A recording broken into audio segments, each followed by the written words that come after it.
Review My Hero Academia saison 6 épisode 22, c'est maintenant, alors ne bougez pas. Salut à tous, j'espère que vous allez bien, je suis Rodway Senpai et depuis quelques temps je suis votre guide analyse sur pas mal d'animés et mangas et aujourd'hui nous allons parler ensemble de l'épisode 22 de MHA saison 6. Avant de commencer, n'oubliez pas de liker cette vidéo si elle vous plaît et de vous abonner si c'est pas déjà fait, je compte sur vous, on est parti. Nous retrouvons nos amis à l'endroit divulgué par Lady Nagate, donc dans les bois de Aibori, où se trouve un manoir qui est en fait l'ancienne planque de la CRA pour communauté de rejet des anomalies. Étant donné que cet endroit représente la meilleure piste que détient les héros, on y retrouve les meilleurs parmi eux. Pendant que certains des héros demandent à être prudents avant d'entrer, Deku, sans l'approbation de personne, décide de partir en premier. Ce qu'on peut penser à première vue en voyant Izuku n'en faire qu'à sa tête, c'est qu'il est impatient de se confronter à All for One, ou alors qu'il prend tout ça beaucoup trop à cœur, ne prenant pas en compte le danger. Tout ça est bien évidemment faux, sachant que maintenant Izuku possède l'alter 6ème sens qui règle tout simplement ce problème. Donc en fait, Deku n'a jamais été autant prudent contrairement à ce qu'aurait pu nous faire croire cette scène. Lui-même le dit avant d'entrer dans le manoir, All for One n'est pas prêt de lui dérober le One for All. Une fois entré dans le repère, il n'y a bien sûr personne et tout d'un coup, une voix se fait entendre. C'est All for One qui s'est enregistré et qui de toute évidence a su que Lady Nagate avait parlé, étant donné que cette vidéo se lance seulement si elle a parlé. Tout ça rejoint ce que je théorisais sur le fait qu'All for One, à partir du moment où il donne un alter à une personne, il est capable de voir à travers cette même personne. Et vu que celui-ci a fait le don de l'alter lévitation à Lady Nagate, il était logiquement capable de voir et savoir qu'elle l'avait trahi. All for One se lance durant sa vidéo dans un monologue dont on commence à être habitué, mettant une nouvelle fois au premier plan des problèmes sociétaux, des problèmes qu'a subi Lady Nagate,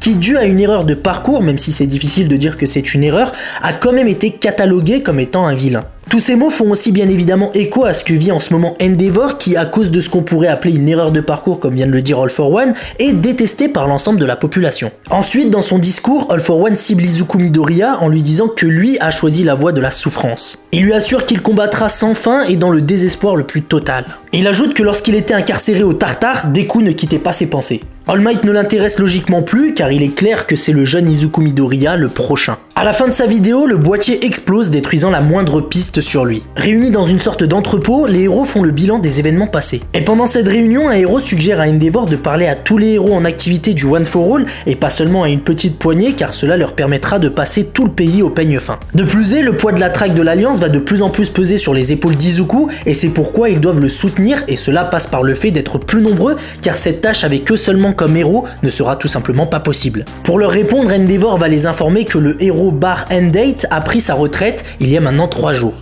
On connaît tous ce héros présent depuis le tout début de My Hero Academia, nous disant qu'il bosse sans prendre le temps de souffler et tout ce qu'il gagne c'est des insultes et de la défiance à son égard. Bien sûr, il sait qu'il reste des gens pour les soutenir, eux les héros, mais le problème c'est qu'un compliment se perd rapidement dans 10 insultes. Un héros qui pourtant semblait solide, surtout que les combats qu'il a menés jusque-là étaient tous très difficiles. Même lui se croyait différent, il se croyait capable d'encaisser, sauf que là, perdre le soutien de la population, c'est du jamais vu, et risquer sa vie pour des personnes qui peuvent parfois se montrer très odieuses est très dur à accepter. En partant, il nous rappelle que les héros sont avant tout des humains qui ressentent des émotions, même si cela ne semble pas les affecter étant entraînés pour ne pas se laisser guider par leurs émotions. Donc face à la situation dans laquelle ils se trouvent aujourd'hui, certains se sentent obligés d'arrêter, ne trouvant plus la force mentale de continuer. Même Endeavor nous dit que c'est un héros fort dans tous les sens du terme et le fait qu'un héros d'une telle envergure décide d'arrêter laisse planer un doute énorme. N'importe qui du même acabit que cet héros peut les lâcher et vu que ce n'est pas le seul, cela peut être très dangereux. En effet, les médias se rapprochent de plus en plus d'Izuku et les héros qui décrochent font parfois fuiter des infos. Et donc le problème ce serait qu'avec plus de héros informés sur le One for All, rendrait d'autant plus risqué l'abandon des héros et donc de la fuite de leurs infos.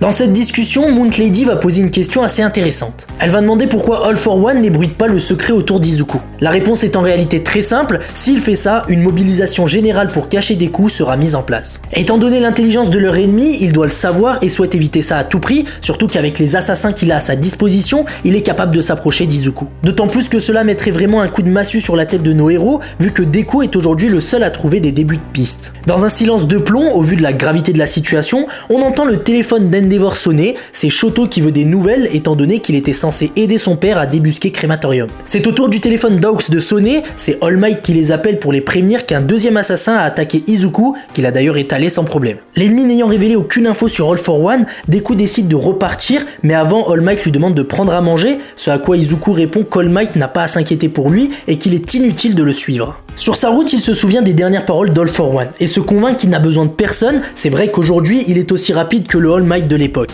All Might, en voyant son disciple agir ainsi, il se voit en lui du temps où il venait de récupérer le One for All. Il sent qu'Izuku, en lui disant d'arrêter de le suivre, cherche simplement à le protéger. Ce comportement prouve clairement que Deku a pris conscience du caractère très difficile de sa mission. Izuku est en train de tracer sa propre route et personne ne peut lui en vouloir vu qu'il est le seul à même de gérer les problèmes du moment. Le voir comme ça est très dur pour All Might car lui a déjà vécu cette situation, il est le mieux placé pour le comprendre et donc il sait pertinemment que de lui parler est totalement inutile car à l'époque lui aussi était sourd face à l'inquiétude de ses proches. Mais derrière All Might au bord des larmes, un homme est caché assistant à toute la scène et cet homme n'est autre que le troisième assassin envoyé sans doute par All for One, ce qui me paraît un peu bizarre. Dans le pays, une légende urbaine commence à naître. La légende d'un homme qui apparemment apparaît sans un bruit, détenant plein d'haltères, mais sans être All for One ou un brainless. Ce qu'il faut retenir de cet homme, c'est qu'il vole au secours des gens. Pour le reconnaître, c'est assez simple, car il est couvert de blessures, de sang et de boue, mais cela est la description de tout sauf un héros. En marche pour débusquer la moindre piste, Deku se rappelle des consignes d'Endeavor, qui lui disaient que s'il continue comme ça, son corps ne tiendra pas la cadence. De plus, ils vont recevoir un bon nombre de héros étrangers pour les aider, ce qui leur permettra d'élargir leur track. Sachant qu'il est la clé de tout, il ne peut pas craquer. Malheureusement, il semble n'en faire qu'à sa tête, omnubilé par son devoir, il veut tout faire pour ne pas laisser ses ennemis reprendre du poil de la bête, ce qui commence à inquiéter l'ensemble des anciens détenteurs, mais même à eux, ils ne prêtent pas attention. Nana Shimura suppose que c'est peut-être parce que ses propres émotions remontent trop à la surface, ce qui provoque le comportement qu'a Deku. Non, absolument pas, selon le cinquième détenteur, c'est Izuku qui ne fait pas la part des choses, justement en cherchant à se calmer, car là, s'il continue comme ça, il court tout droit à sa perte. Le quatrième détenteur nous dit que la manifestation de leurs haltères est une cause de son comportement, car cela le pousse à agir selon ses principes, par conséquent il cherche à sauver absolument tout le monde, vu que dans sa tête il est persuadé qu'il en est capable. Pour le deuxième détenteur, cela n'est pas une mauvaise chose, car au final il suit la voie qui est juste et s'arrêter d'agir est tout sauf une option, encore plus quand on voit dans quel état se trouve le pays. Selon lui, ce que vit Deku est tout simplement le lourd fardeau qu'incombe de posséder le One for All. Par contre, ce qui paraît fou, c'est que le deuxième détenteur semble connaître quelqu'un en mesure d'aider Izuku à ne pas craquer. Et vu qu'ils sont pas du tout de la même époque et que tous ceux que le deuxième détenteur a connus sont absolument tous morts, au moins de vieillesse, à mon avis, il voulait faire écho au titre qui est des amis. À bout de force, Izuku continue à sauver des gens, mais vu son état, il fait plutôt penser aux anti-héros qu'on peut voir dans l'univers Marvel ou DC. Noyé dans la volonté de trouver All for One, Deku ne voit pas qu'il n'est plus que l'ombre de ce qu'il était, lui qui voulait être un héros qui sauve tout le monde avec le sourire, fait tout le contraire à tel point que les gens qui l'aident s'enfuient après qu'il les ait sauvés. Pour que tout un chacun puisse vivre sans la peur au ventre, pour que tout le monde revienne à sa petite vie normale, pour que tout le monde retrouve le sourire au quotidien, il se bat encore et encore sans relâche jusqu'à s'écrouler de fatigue au moment où son sixième sens l'alerte. Et oui, Izuku semble faire face à un allié de All for One, il s'agit de Dictator, un évadé du Tartare qui possède peut-être des infos sur la position d'All for One. Ce qui est délicat face à cet ennemi, c'est qu'il se sert des civils comme subordonnés avec son alter tyran. Pour sortir ses victimes de son emprise, il faut les frapper fort à la tête, les assommant, ou alors en assommant directement le détenteur de l'alter. Bien évidemment, ayant déjà subi une arrestation il y a 5 ans, il a pris ses dispositions et utilise des boucliers humains. Avec le manque de sommeil, la faim et ses blessures, Izuku, devant un agent d'All for One, commence à avoir du mal à réfléchir, à voir flou, à divaguer, ce qui fait qu'en fait, il va vite finir par se faire submerger. Totalement encerclé, c'est Bakugo qui fait d'abord son apparition pour lui venir en aide et mettant d'un seul coup hors d'état de nuire Dictator. De toute évidence, à la recherche de Deku, Bakugo l'a trouvé et prévient instantanément ses camarades. En nous montrant Katsuki Bakugo, on nous rappelle ce que disait le deuxième détenteur, ce qui confirme ma pensée précédente, comme quoi il faisait référence aux amis d'Izuku. A la suite de ça, on nous ramène quelques temps auparavant, après le départ d'Izuku de l'école de Yue. Bien sûr, en apprenant tous les secrets de Deku, les plus à même de répondre à leurs questions à cet instant restent Bakugo, Shoto et Fumikage, tous les 3 disciples de ceux étant dans le top 3 du classement des héros. Bakugo affirme qu'il y a 9 chances sur 10 qu'Izuku soit en ce moment avec la clique d'Endeavor. 9 chances sur 10, c'est pas 10 chances sur 10, et donc Tenya propose de demander à Fumikage, Bakugo ou Shoto de poser la question directement à leurs mentors respectifs pour en être sûr à 100%, sauf qu'aucun d'eux ne réponde à leur message. Il est évident pour eux qu'ils leur cachent quelque chose, d'autant plus qu'All Might s'est aussi éclipsé. En plus de ça, ils se souviennent que dernièrement, Hawks et Best Janist étaient allés voir Deku à l'hosto, et souvenez-vous, All Might y était aussi, ce qui confirme de plus en plus leurs doutes, il se trame bien quelque chose. D'ailleurs, Bakugo se demande qui a pu glisser les lettres de Deku sous chacune de leurs portes, étant donné qu'Izuku a peur de s'approcher de Yue. Aujourd'hui, c'est évident, c'est All Might qui a fait ça, prouvant qu'ils font bel et bien équipe. Selon Bakugo, le fait que les médias ne parlent que du top 3 des héros qui traquent l'ennemi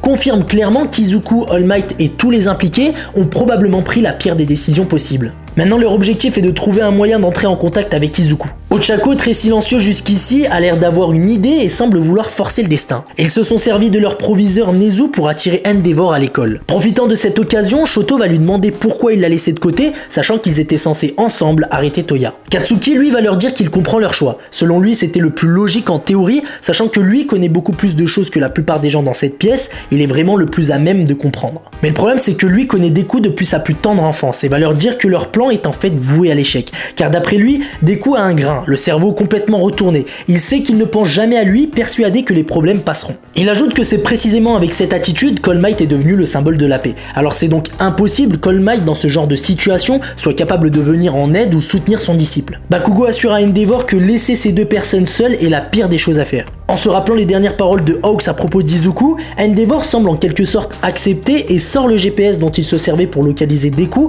avant que les jeunes de Yue lui arrachent des mains, justifiant qu'ils font ça pour venir en aide à leur ami en tant qu'élève de la seconde A. Et cela peu importe les responsabilités que peut induire le One for All. Des paroles prononcées par le délégué de la classe Tenya qui il y a quelques temps d'une certaine manière s'est retrouvé dans le même genre de situation, ce qui l'avait poussé à mener sa vengeance tout seul dans le but d'éliminer Stain et qui a été sauvé par ses amis qui s'étaient tout comme aujourd'hui pour Deku inquiétés pour lui. Izuku Midoriya avait oublié que tous ses amis, pour la plupart il les avait rencontrés dans ce lycée héroïque et qui par conséquent sont tous animés du même sentiment de justice que lui, ne permettant pas qu'un de leurs amis se sacrifie pendant qu'eux profitent de jours heureux. Devant cette scène magnifique, le proviseur qui avait accepté qu'Izuku s'en aille de l'école considérant qu'il était la cible des vilains et qu'il ne désirait pas revenir à Yue, aujourd'hui finalement il revient sur son choix et autorise son retour. En effet, en recevant sa lettre d'admission à Yue, Deku est devenu un des leurs et ils se doivent de le protéger. Le proviseur a l'air décidé, même si cela pourrait mettre en danger les civils présents ici, d'autant plus que certains n'ont plus confiance aux héros. Il dit qu'il s'occupera de convaincre les civils en leur montrant le potentiel de leurs défenses qui ont été renforcées après les fêtes du lycée. Une sécurité aujourd'hui nommée la barrière de Yue.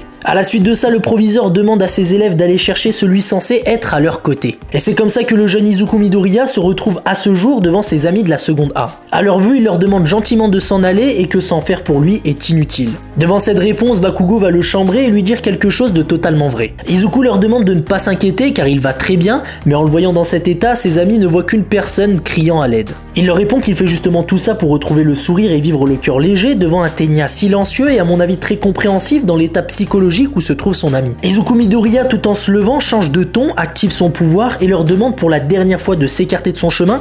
Malheureusement pour lui, malgré ses menaces, ils ne bougeront pas d'un pouce, l'obligeant à les confronter. C'est sur cette dernière image que l'épisode se termine, Izuku contre la seconde A. Comme je m'y attendais, nous avons eu le droit à un épisode beaucoup plus tranquille que le précédent, ce qui n'enlève en rien la qualité de l'épisode. Nous sommes sur un épisode plutôt triste, se concentrant sur l'état mental d'Izuku qui se dégrade de plus en plus, ce qui sans changement ou au moins prise de conscience de sa part finira tôt ou tard par le conduire à sa perte. On l'a d'ailleurs vu face à Dictator contre lequel il était sur le point de perdre sans l'intervention de ses amis. Il est impératif qu'il se reprenne en main car il est évident que dans cet état il n'arrivera jamais à battre All for One ou le moindre assassin qu'il croisera, surtout que de toute évidence, il semble que son prochain combat face à un assassin se fera sans nul doute contre un vieil ennemi du nom de Stain. Dans son rétablissement mental, il est clair que ses amis auront le rôle principal, mais pour ça il faut d'abord qu'il batte Izuku qui est dorénavant aussi rapide qu'All Might à son apogée. Ça on le verra dans le prochain épisode où Deku va devoir faire face à ses démons en lui et où il va peut-être devoir se laisser convaincre par ses amis que pour entrevoir la lumière, il lui suffisait de tourner la tête. Voilà, je crois qu'on a fait le tour de cette vidéo et d'ailleurs j'espère qu'elle vous a plu. D'ailleurs je tenais à m'excuser du retard que j'ai eu à poster cette vidéo, j'ai eu plein de problèmes en amont.